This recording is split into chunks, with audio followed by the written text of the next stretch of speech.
PTI के अरकाने कौमी assembly ने इलेक्शन कमीशन में दरखास्त जमा करा दी है। दरखास्त में इस्तदा की गई है कि 45 अरकाने कौमी असम्बली को डी नोटिफाई ना किया जाए। इस पर बात करेंगे डॉन न्यूज के नुमाइंदे इरफान सदोजोई से। इरफान, बताइएगा अपनी इस्तदा में मजीद क्या कहा गया है?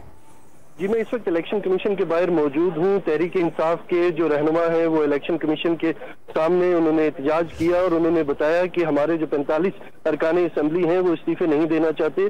हम इमरान खान की हिदायत पे हमने स्पीकर को लिख दिया ईमेल के जरिए कि हम अपने इस्तीफे वापस ले रहे हैं और हमें असम्बली से ना निकाला जाए। और उसके बाद वो इलेक्शन कमीशन आए, यहाँ पे एक तहरीरी याददाश्त पेश करने आए हैं कि अगर इस तरह की कोई बात होती है तो हमें डी नोटिफाई ना किया जाए।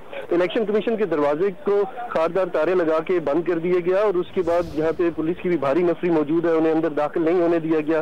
कुछ देर मुज़ाकरात रहे और मुज़ाकरात के बाद आमिर डोगर और रियाज बताइएगा, इलेक्शन कमीशन में मीडिया के दाखिले पर क्यों पाबंदी आयद की गई है? देखिए, जो तहरीक इंसाफ के लोग थे वो यहाँ पे बात कर रहे थे इलेक्शन कमीशन के हवाले से।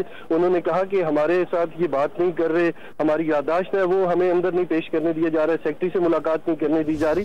तो इसके हवाले से इलेक्शन कमीशन ये चाह रहा था कि कोई इस तरह की अफवाहें ना फैले, मीडिया में इस तरह की खबरें गर्दिश ना करें जो हकीकत पे मबनी ना हो। तो उन्होंने मीडिया को भी बाहर ही रोक लिया। यहीं पे उन्होंने कहा कि आप जो तहरीक इंसाफ के लोग हैं उनसे बात करें। अभी जो वफ्द गया है अंदर उसमें आमिर डोगर और रियाज फतियाना शामिल है। उन्होंने कहा कि हम जाके इलेक्शन कमीशन के जो सेक्रेटरी हैं उनके सामने तहरीरी तौर पे याददाश्त उनके सामने रखेंगे कि हमें डी नोटिस।